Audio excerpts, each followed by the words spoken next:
This is an ABC News special report. Hey, good evening. This is an ABC News special report. I'm Tom Yamas in New York. What appears to be a major police emergency unfolding in London tonight. Details just beginning to come in. Reports of violence in several London locations. You see them there. We do know that President Trump has been briefed on the incidents and is monitoring the situation. In London, Prime Minister Theresa May has also been in contact with security officials. Here's what we know at this hour. An incident happening at the London Bridge, then nearby at a restaurant in Borough Hall, and also a possible third incident at Vauxhall. It is still unclear exactly what has happened, but it comes at a time when European cities are becoming more and more frequent targets for terrorists.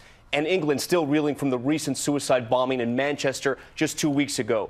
And this just in from our team in London. London Metropolitan Police are asking local radio stations right now to broadcast this message to anyone caught up in any of these incidents to, quote, run, hide, and tell. Let's go to London right now. ABC's Jennifer Eccleston starting us off tonight. Jennifer. Tom, chaotic and disturbing scenes in 3 central London locations near London Bridge and a second incident at Borough Market, a popular restaurant venue nearby. Police, guns drawn, telling people to get on the ground. There are also reports of a stabbing there with shots fired. And also a possible incident in South London near the Vauxhall area. That's a few miles from London Bridge. Police have confirmed that on London Bridge, a vehicle striking pedestrians.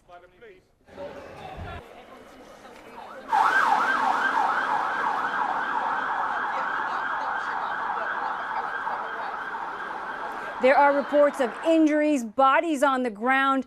The BBC reporting their sources say more than one person has died.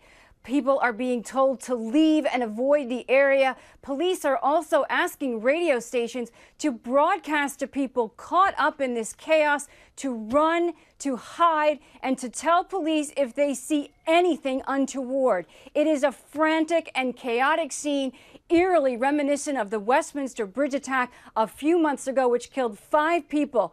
The terror threat here is severe, meaning an attack is likely. Tom? Chaotic and frightening situation tonight. We do want to mention our news partners at the BBC are confirming that at least 2 people have already died. ABC News has yet to confirm this, but our news partners at the BBC are reporting that. We also have some eyewitnesses who were on the scene who saw some of what happened tonight. Let's listen to that sound. But look, why are these lot all running? They're still shitting because there's shots getting fired and bang, bang, bang. But we've just been dashed back by the police. There are people on the ground. Everything looks so awful. So I didn't see anything with my eyes, but my friend said, oh, there is a van, and this van went into people. And then we saw, I think, 3-4 people lying on the ground, and then the police arrived and the ambulance arrived. Back here at home, we do know that the NYPD has been monitoring all the situations that is happening there in London, and the president retweeting tonight a news report from the Drudge Report that says fears of a new terror attack after van mows down 20 people on London Bridge. I want to bring in our senior justice correspondent, Pierre Thomas. Pierre, we have seen at least a dozen incidents in the last 2 years happen in European cities all across that continent. What you're seeing tonight, give me your take. Well, Tom, we've talked to a number of federal law enforcement sources, and as you said, the president has been briefed. The National Security Council is monitoring the situation, as are the relevant components of the FBI and Homeland Security. Right now, the situation, they don't know what this is exactly. The suspicion is that it is terrorism. Again, the suspicion is that. They don't know it for certain. This notion of people using vehicles as low-tech method of terrorism is a huge ongoing issue. Law enforcement bulletins in this country have been going out almost monthly, warning officials here that this is the mode of attack that the terrorists prefer at the moment. Again, they're trying to get additional information.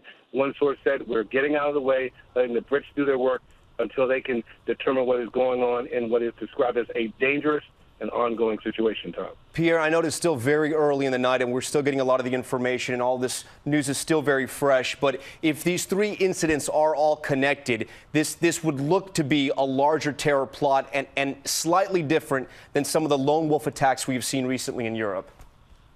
Well, again, we don't know all the details yet, Tom, but clearly the Brits are disturbed and they believe perhaps that they have a cell of people that have been operating in that country. I believe the latest reports that they had at least 500 people that were under surveillance at any different time in Great Britain. So this is an ongoing situation. Again, we don't know precisely what this is yet, but the suspicion is that it's probably going to be terrorism, and law enforcement officials are describing a situation where in Great Britain they have scores and scores of mostly young men who could be potential radicals. Pierre Thomas for us tonight. We thank Pierre and Jennifer for their reporting, and we'll continue to monitor these situations throughout the night. Again, 3 separate emergency incidents happening in London tonight. It is believed possibly a terror incident, but it's still very early in the night so far. For the latest developments, check out abcnews.com and, of course, on Good Morning America tomorrow. I'm Tom Llamas in New York. We thank you for watching. We now return to our scheduled programming. This has been a special report from ABC News.